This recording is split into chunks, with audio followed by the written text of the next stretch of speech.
to the final round of Standard here at the Star City Regionals tournament for the Southeast, hosted by the Wasteland Gaming. Hooray!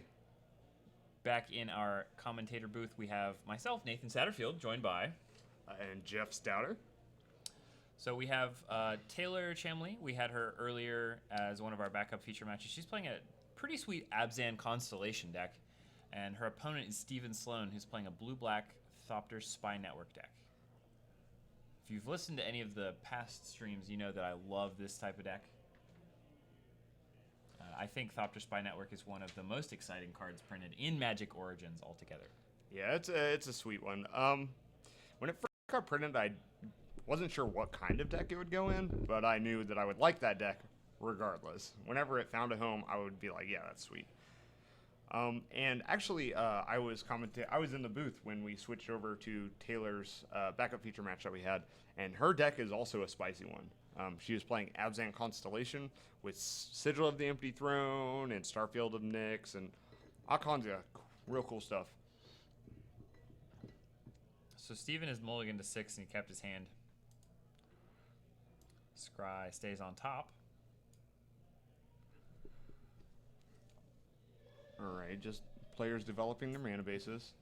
Oh, and we have a Sylvan Caryatid. A card I was surprised last time we saw Taylor play how good it was, Herald of the Pantheon. When she played that and the last time she was on camera, that card did work. Very powerful. It almost let her go turn 3 Eidolon into turn 4 Sigil of the Empty Throne, which is gross. I agree. It's quite a strong start for her deck in particular. So Clash of Wills. Speaking of Herald of the Pantheon, there it is.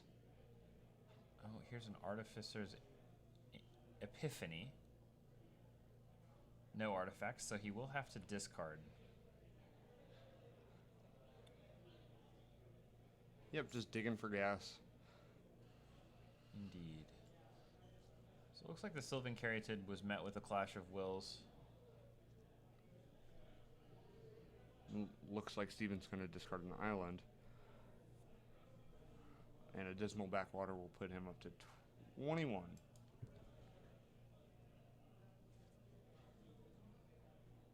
What's 9 plus 10? 21. Ah, yes. So Sphinx's Tutelage. Oh my. Very interesting.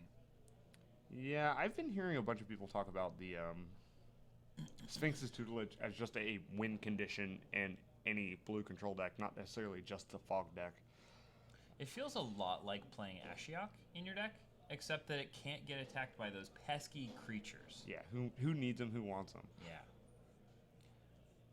It is slightly awkward to be turning on your opponent's copies of Dromoka's Command, things like that, but still very, very hard to interact with outside of cards like that. All right, Taylor's going to gain a life from casting her Nyx Weaver. Also, paying the low cost of 2 mana for it. 2 mana. Very powerful.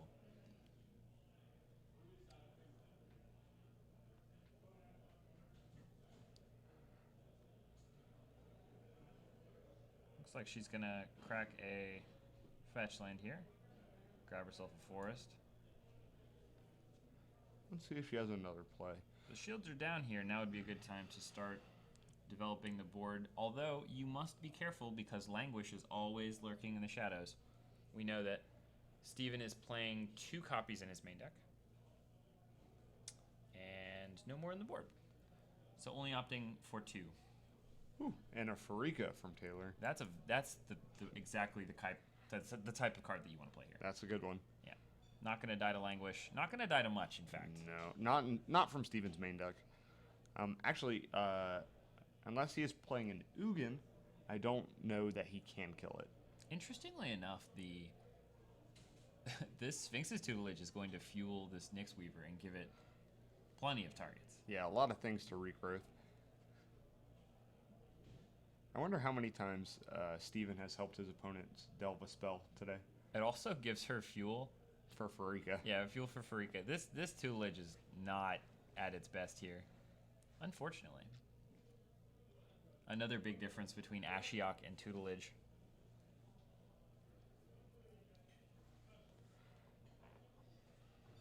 All right, I think Steven was trying to read Starfield of Nyx. Oh boy.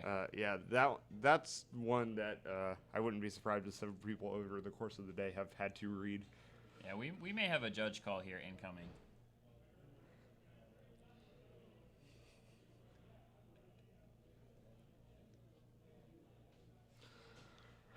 All right, so while Steven is asking his judge question, let's see what's in Taylor's hand. So she has a Crufix's Insight.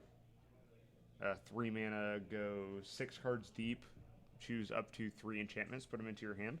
It's very good in her deck. 3 mana, draw 3 most of the time. And it also looks like she has a Sigil of the Empty Throne. All right. Overall, a very good hand, especially with the Herald making things a little bit cheaper. Oh man, so Farika is a combo with Starfield of Nyx. It can make your tokens into 0/0s, and they will die. That's unfortunate. Perhaps not the way we drew it up. It also makes your Farika into a 3/3. Just Not value great. all over the place with Farika. We jest, but it's still very powerful. Turns your Sigil into a 5/5. Whew, get you. Swing in there and get you. Does that affect Steven's enchantments? Or only I hers? believe it is only one she controls. Yes, I see. That would be delightful. Looks like Steven still trying to find an answer to his question.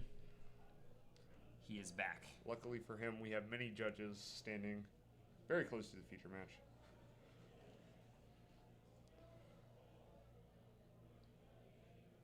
We should mention this is the final round and that these players are playing for top 8. This is a win and in match. We also have a backup match, which should also be win and in. Correct. Yep. People in our feature match area this round, if they win their game, they are making it top 8 Yes, that is correct. to greatness, and hopefully a sweet trophy. And here is a Sigil. Let's see if that resolves. Does not look like it. Looks like Disdainful Stroke is going to say, no thank you, Sigil of the Empty Throne. Would not like to deal with many 4/4s. Nobody wants to deal with many 4/4s. No, I agree. I don't want to deal with many 4/4s. Absolutely not. No, certainly. So the interesting thing about Sphinx's tutelage is later in the game, it helps Steven find gas. And so, I mean, I actually like it in these blue X control decks. It looks a little awkward here with all of Taylor's cards that interact with her graveyard, but overall it looks pretty solid.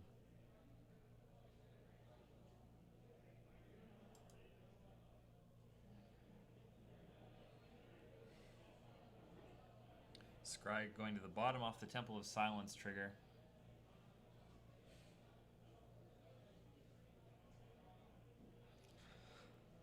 And an Urborg for Steven. Turning all the lands into also swamps. Darksteel Citadel, even better. Indestructible Swamp. They said it couldn't happen.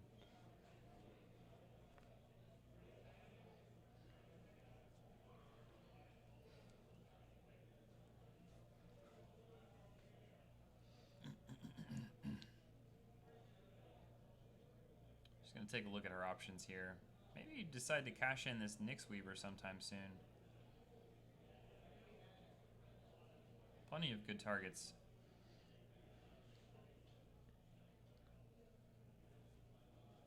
You can also just build up an army of little snakes. Taylor with a Urborg of her own. Repaying in kind. Many much swamps twice. Absolutely. No, really, they can tap for black mana. We promise. All of them. Just all of them. Alright, so it looks like Steven has a Dissolve in his hand. Oh, Taylor's going to swing in here for 4. Sending Steven to 11.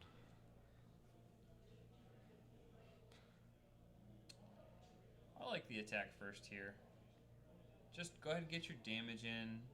Maybe force Steven's hand. Press the issue. Try and affect his life total. Just add mana to the board. I like it. Yeah, she's setting up for a couple, Snakes. a She few, makes snakes. a few real big turns. She gonna make some snakes.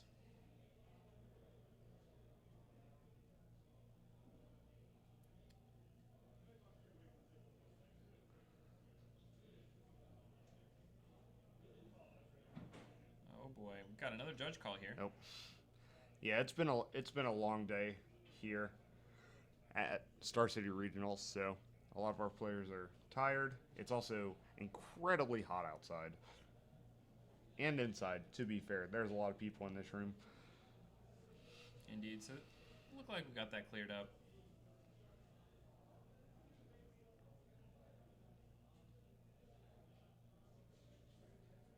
And he's thinking about a play here. I think he's considering Languish. I think Languish would be quite strong. Although tapping out for it does leave you a little bit vulnerable to snakes. Many much snakes. Why did it have to be snakes, Jeff? Because that's what Frigga does, man. It's what she does best. I know. So the thing about Languish here is it also gives Taylor an opportunity to regrowth with her Nyx Weaver and then cast the spell with low mana on Steven's end. Shields are pseudo amounts of down, and the enchantments are not as cheap anymore. So we'll see what happens here. I kind of like just letting it die and then making snakes and keeping the pressure up. She's not hurting for the card advantage. I'm not quite sure what she did get back. She's got the Crewfix's Insight in her hand. There's an Eidolon of Blossoms. Yeah. Thinking about that one for a second. Slow down, Taylor. Don't draw a card just yet. Whoa.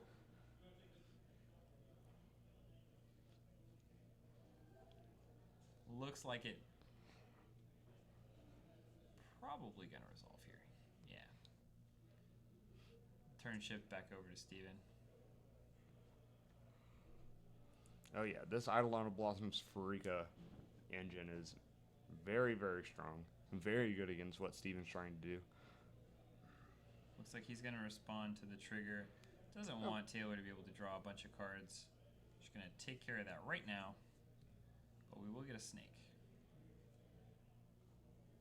Just one. Just one snake. Just one. For now. Maybe more later.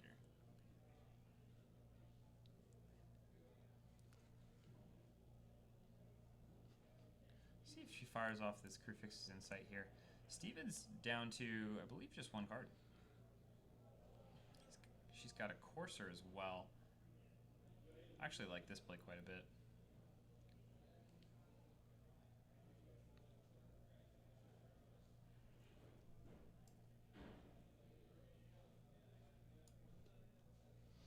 Let's see if we can get We're going to get... Taylor's deck in range of our camera. Yes, Oh, indeed. and there's a Clash of Wills on that Nyx Weaver Clash. for 1. Clash says, nah. No thank you. And then an attack for 1.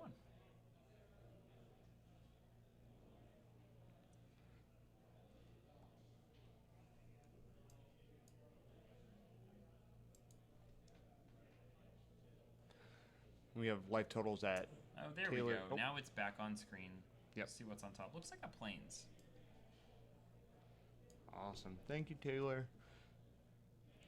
Much appreciated.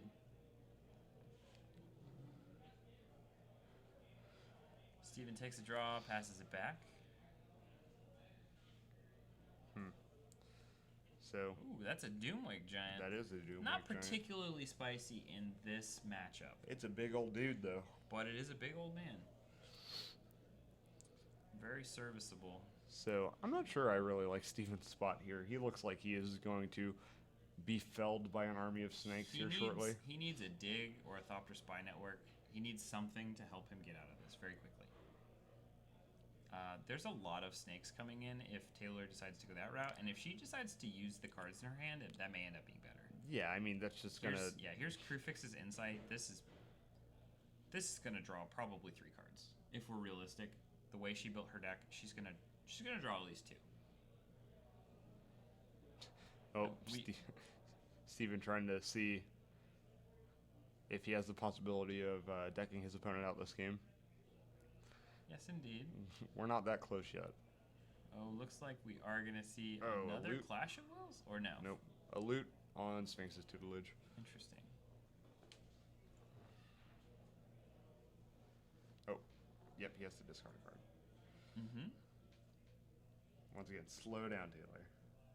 She's just very excited to resolve her draw 3 for 3. We, of course, see him discarding Dissolve. Very interesting. Ooh. Yeah, she didn't get any cards off that. Wow. That's impressive, Unlucky. one might say. All right. Should see her just keeping up the mana to make a couple snakes, keeping the pressure on. She has plenty of fuel for Farika. Doesn't need to overextend into anything silly here. Yeah, I think she's just on the make snakes until Steven's dead plan. Yeah, she can slow play this pretty easily. Steven's very far behind, not going to be able to answer Farika. Indestructible is difficult to deal with. I also don't believe Steven has any copies of Perilous Vault in his main deck. Oh, man. So, He's playing 3 Treasure Cruise. yeah, he just played one and is now making Taylor mill at least 6 cards off the top of her deck. Looks to be a little more. Mm-hmm. And a Courser on top for Taylor. Indeed.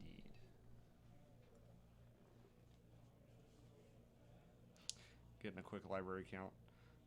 Does not seem to be a lot. Something like 10 or 11 cards left. Only a couple of triggers, to tell the truth. If you could find another Treasure Cruise here, Oh, yeah, absolutely. could be very, very good.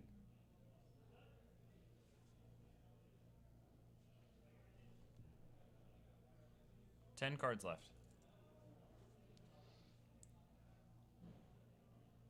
He did find another Treasure Cruise. Oh my, that's probably I enough. sees it. I mean, that's 6 cards he's gonna... He doesn't quite have enough mana to play a Treasure Cruise and also loot with tutelage.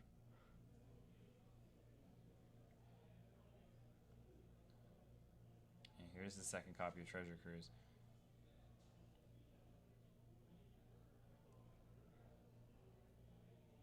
Oh, getting a rebuy. Oh.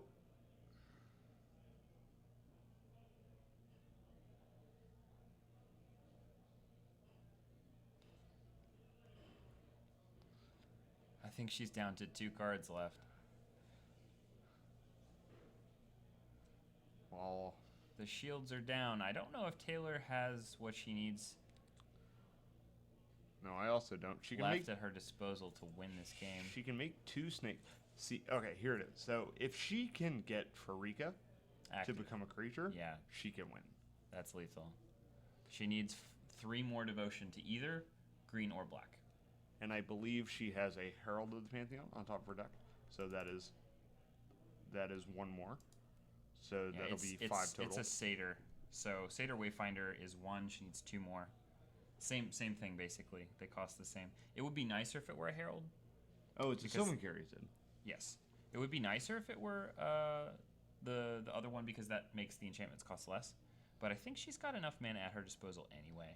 And last card in her deck is a land. Oh, she's got Eidolon.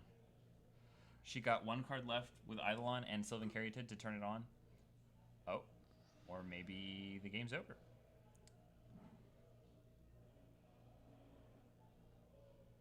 Interesting. I feel like she had the win there. Yeah, me too. Steven was tapped out, and she had Farika, which is 2. Uh-huh. She had a Courser, which is 2 more, so 2 that's more. 4. 4. She had a Sylvan Caryatid she could play from her hand. Yeah. 5. 5. And then Eidolon, which is 2 more, so 7. So 7. So Farika could have been a creature there, and she had the last card in her deck, which was a swamp, I believe. Correct. She can draw with no cards left in her deck, activate, play. She has plenty of mana to play both, and then just attack, and the game's over. Swing with your 5/5. Oh my! Maybe a little misplay here from Taylor. Steven, getting out of this one, slimmest of margins. Skin of his teeth, one might say. So let's look at Taylor's sideboard, see what she can bring in here. She has Planeswalkers that she can bring in two a Johnny Mentor of Heroes and two Elspeth Sun's Champions. They seem pretty good in this matchup.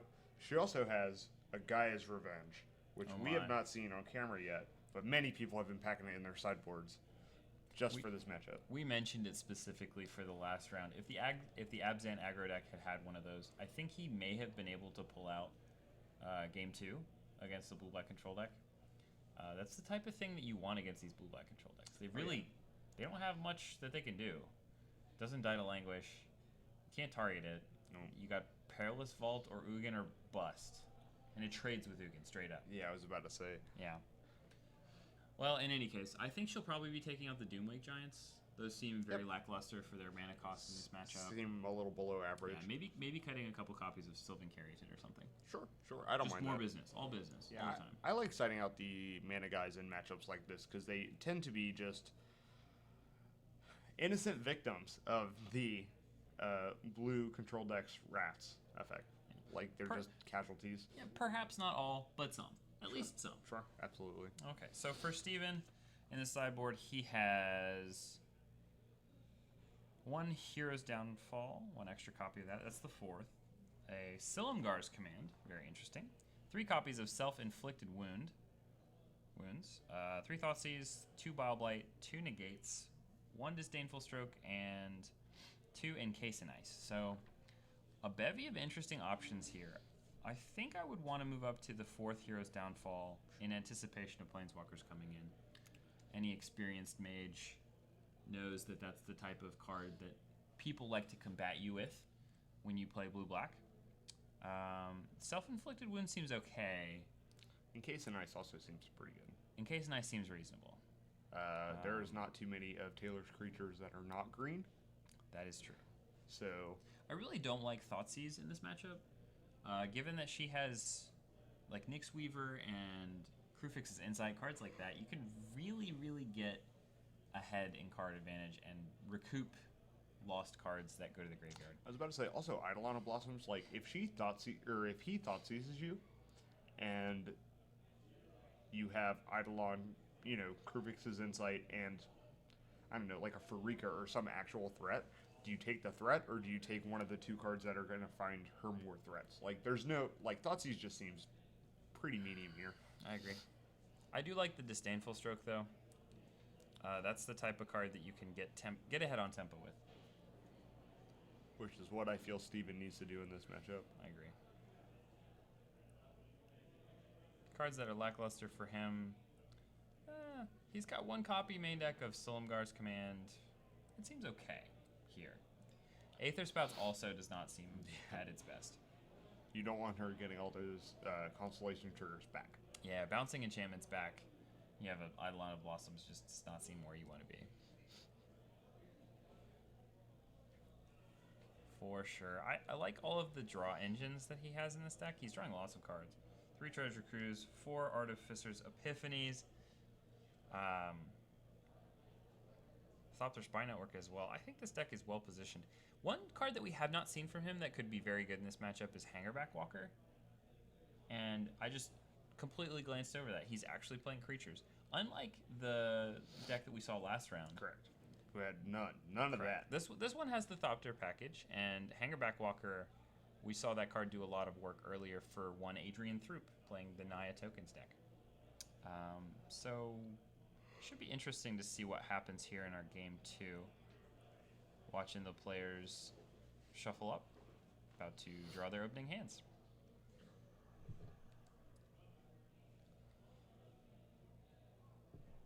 Yeah, absolutely. And just to remind you guys at home, this is the last round of Swiss before our cut to top 8.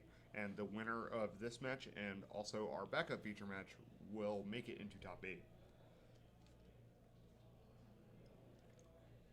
So there are some high stakes here, Nathan. Absolutely. Nothing to joke around about.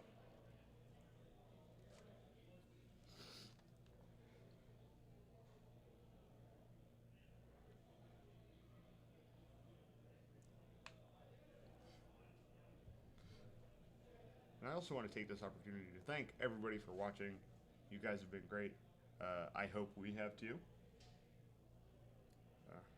I like to think we do all right. We do all right. So. Players thinking it over here. It looks like they're both good on their 7. Yep. And a one swift Heath from Taylor.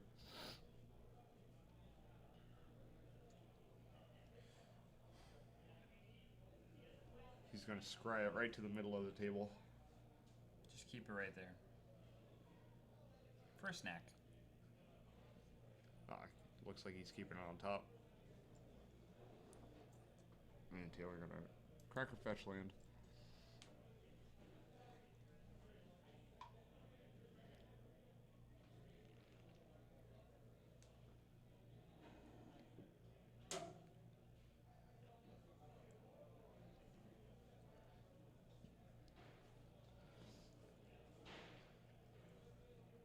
So it looks like Steven has a copy of BioBlight in his hand, so it looks like he did bring those in.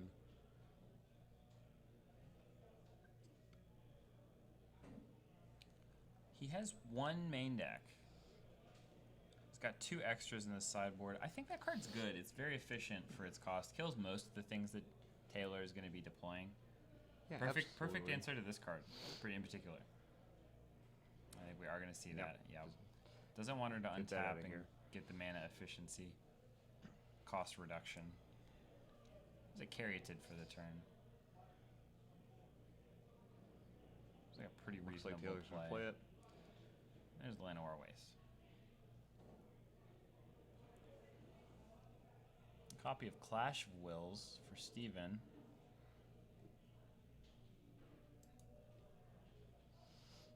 See if Taylor can... Ooh, it looks like Steven has both of his other copies of BioBlight in his hand. Oh my. That's a lot of Bowblights. I mean, it's pretty good against Taylor. I It agree. kills Eidolon of Blossoms, kills all of her, efficient card advantage creatures, which is really all you need. You're not worried about, getting beat down too fast. And snakes. And also snakes. Kills all of the snakes. Every single one. And spiders. Oh my. Vermin. Vermin.deck. Just kidding. So, 5th land here, we're going to see Nyx Weaver. Speaking of Vermin. Looks like she's going to take 1 from her mana base.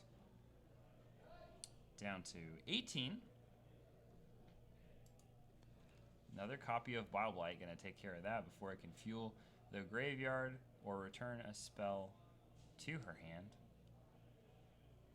Another copy of Dismal Backwater going to gain Steven 1 more life. Up to 22. Looks like Krufix's Insight is the draw here. We know Steven has a Clash of Wills at the ready, but 2 mana available to Taylor should she elect to go that route this turn. It looks like he also just has good old-fashioned Dissolve in his hand. Oh, I do see that as well. All right, there's another Nyx Weaver. So how do you feel about Taylor taking 1 from her waste when she has a Caryatid in play?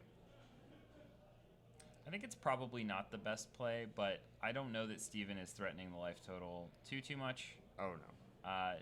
She only has the hint that there are Thopters incoming by seeing a Darksteel Citadel. Mm-hmm. There were no Hangerback Walkers or Thopter Spy Networks per se in the first game, so she really, may not be too conservative with her life total. We'll see if it comes back to bite her later. It probably will not. She might be trying to represent some kind of a instant speed, anything. I'm not really sure what she's trying to represent, but it seems like that's what she's doing. Yep, looks like the only instance in her entire 75 are the 3 Heroes Downfalls out of the sideboard. It's just something to be said for posturing yourself. I could have something. You don't know what this carry can do. You don't know. You can tap for anything. It could be a boat. Probably not. It's not a boat. It's going to tap for white, blue, green, red, or black.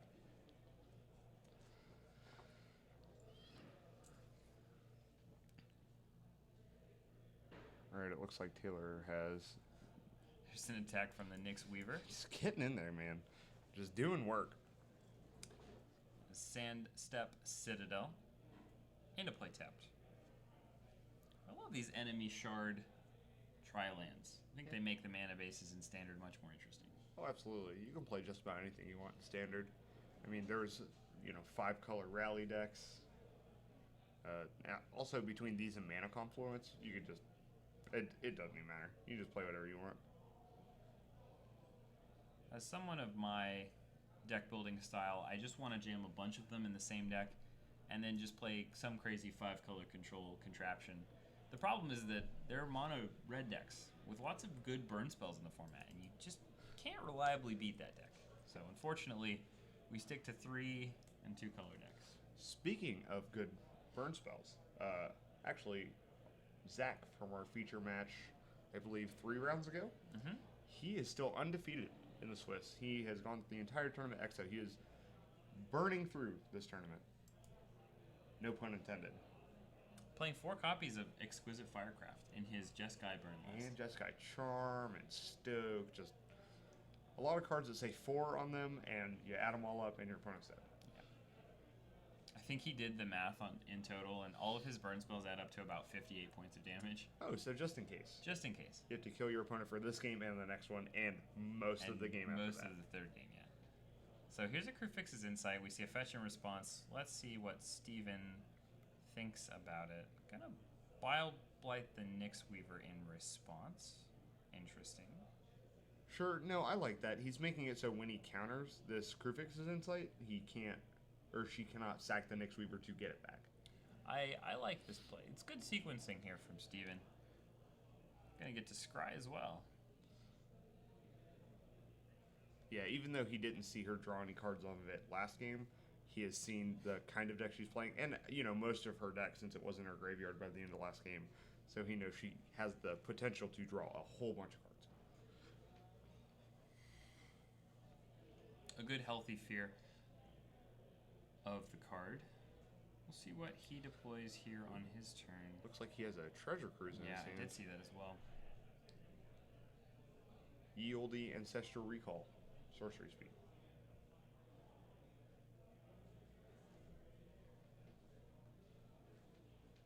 Copy of Urborg in play.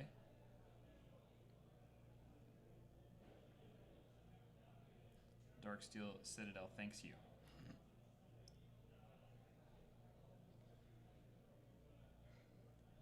Yeah, the mana base for this blue-black deck seems pretty decent. Oh, I can't imagine he's going to let this resolve. No, I don't think so either. This is too much card advantage here. You have to be a little bit worried. For 4? Yeah, Clash You have to be a little bit worried that this 3 mana is not going to be a Farika. Yeah, a Nyx Weaver or, Nyx Weaver I think you're okay with. The Eidolon is one of the more high-impact cards in the deck for sure. Oh, absolutely. I think the only one that it's second to would be Farika. Perhaps maybe a Whip also. But I don't think she's playing Whip. Is she playing a Whip? She is not playing whips. any whips. No one will be watching her whip today.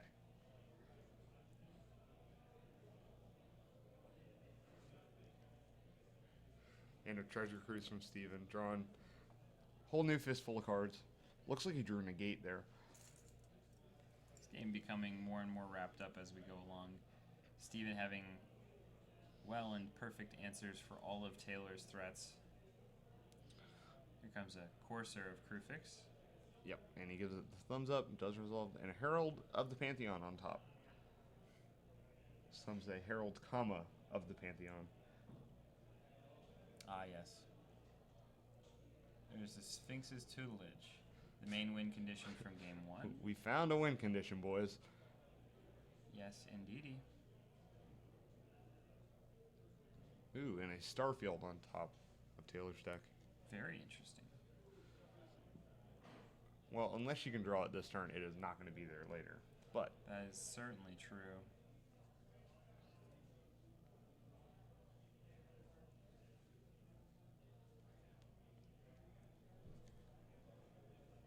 and a Banishing Light on the Sphinx's Tutelage. Whew! And a Silumgar's Command. Oh my. Let's see the modes. Yep. It's like counter and kill. Giving -3/-3 to the Herald. Yes.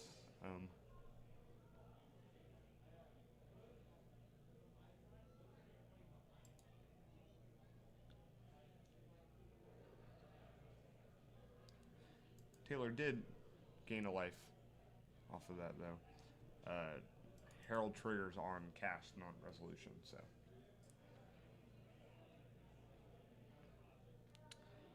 Alright, well, Taylor's going to draw this Elspeth, which is just the kind of threat she wants, but Steven has to have an answer to it. I see multiple counter spells and a hero's downfall in his hand just at the moment. Alright, Taylor going to play a scry land, gain a life, probably keep this Banishing Light on top.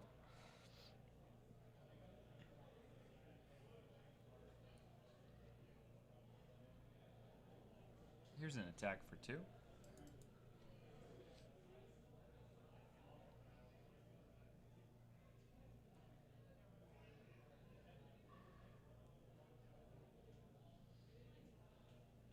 So an interesting thing about Sphinx's tutelage in the late game, oh yeah, he's definitely going to counter this, is you get at least some amount of control over your opponent's draw step when they have a Corsair Crucifix in play. It's an interesting interaction. You can essentially choose to loot and mill them if they're going to draw something that you definitely do not want them to draw. Very, very true.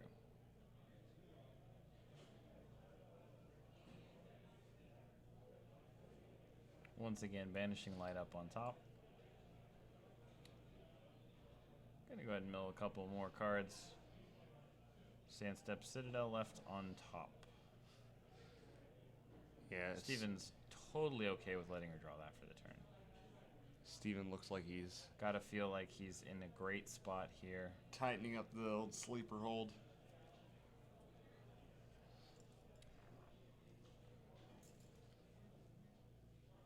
Again, his hand looks stocked. Looks like he has a Hero's Downfall, Clash of Wills, another Treasure Cruise. Shouldn't be too much longer now. He's probably going to go in on this Treasure Cruise kill in the next 2 turns or so, I would say. Looks like a Doomwake Giant left into the main. See if that's going to resolve here. And just need a big dude. Some kind of threat. Yep, Clash for 5. Clash for 5. Can't pay it. Counter it. It's only slightly more than what Taylor has available to her. As Clash usually is. Ah, yep. Funny how that works. Ooh, a Gaia's Revenge on top of Taylor's deck. I feel like this needs to get milled. Yeah. Yeah, I think now's the time where we pull the trigger on the Treasure Cruise. If we were Steven Sloan, that's what I would do.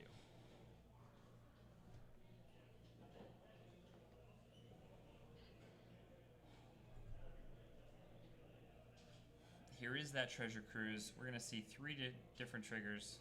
See how many cards that does mill. Alright. Looks like... Library count looking thin.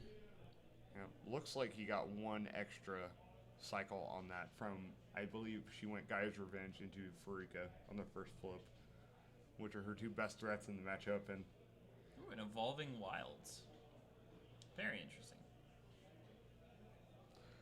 I guess it's a concession to having to play Bioblight in your deck. Yeah. Makes it a little easier on the mana base. I definitely agree there. Just this Corsair. Just a few more turns, Corsair. Just a few more, and you'll get there. Almost there. Just very, very close. Unfortunately, shouldn't have the time. Corsair didn't have the time. Ain't nobody got time for that. Another copy of Doomwake Giant.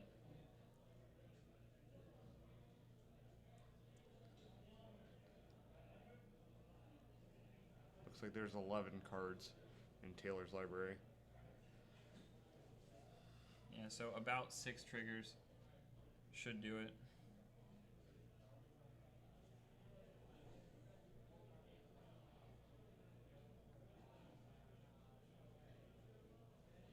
Being told once again 10 cards left, so 5 triggers. All it's going to take to mill the rest of Taylor's deck. And I'm sure Steven can muster that. I think so as well. Just gonna aggressively use all of his spells and try and get this game over and done with. I think you just scried a hangerback walker to the bottom, because that is not what this game is about. Very much not.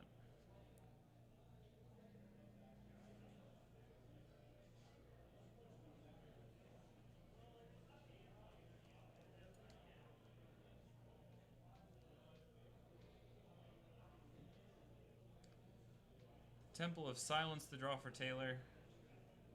Courser of Krufix on top. Things looking very grim for her top 8 hopes.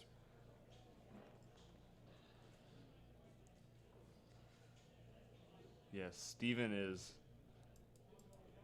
wanting to mill some people out in top 8, it would appear. Sphinx's Tutelage. Interesting card. Doing work. Doing work.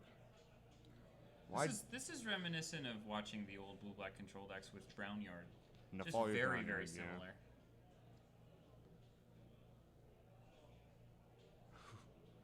Alright. Draw, trigger, green card, green card. Doomlake on top.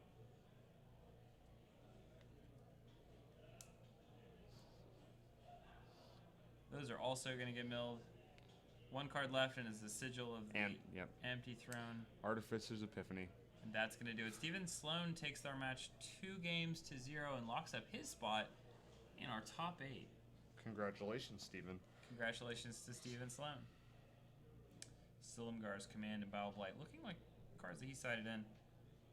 I'm going to get an update on our backup feature match and see if they're still playing, and if we have the option available, we're going to get a little bit of their match to you guys as well.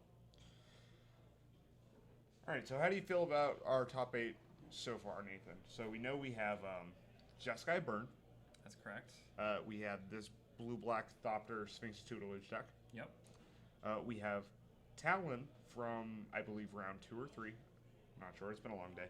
Playing black-green Elves. Yes. I believe there is... I believe we have a copy of Green-Red Devotion as well. Correct. I think there was a Blue-Green Company deck. Yes, the mono blue splash green for company deck. Yes.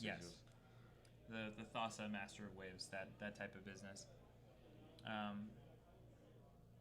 Should be an interesting topic. I can't wait to see the way the pairings come out and we get the matchups. Yeah, absolutely.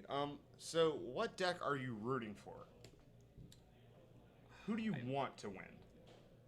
I would like to remain impartial for now. I think all the players have worked very hard to get to the top 8, and no one has really captured my eye, to be perfectly honest. I have no problem with picking favorites. I'm just refusing to pick yet. What? Are you kidding me? So, I understand that the black-green Elves deck is not the newest kid on the block, what have you. That deck looks sweet, and I've watched Talon kill people out of nowhere with Shaman of the Pack. Quarter calling Shaman of the Pack, you dead. Kid, you dead. Very powerful interaction. Lots of elves losing lots of life. Yes, it's awesome. All right, so it looks like we are actually getting word that our backup feature match has yet again ended before our starting feature match. Highly unfortunate. It keeps happening. I don't know why we keep putting aggro decks over there. Yeah. We're silly. So I don't remember exactly who Jonathan was playing, but he is playing Rally. So if he is... Ooh, we could have a rally deck in top. Yes, he was pared down 19 points into the 18-pointer, and if he won his match, he will be probably like middle of the pack in terms of seeding, playing Abzan Rally. Absolutely. So, that was a big deck coming into the weekend. Yeah, we didn't see a lot of it on coverage, which is strange. I think a agree. lot of it got hated out of the room. Yeah, just about everybody had cards. I mean, we've seen more Hallowed Moonlights cast on camera today than we've seen rally decks on camera today, which is silly. Yeah, it's an interesting deck to play. This may have not been the weekend to pull it out. No, I think the cat is out of the proverbial bag. Yeah.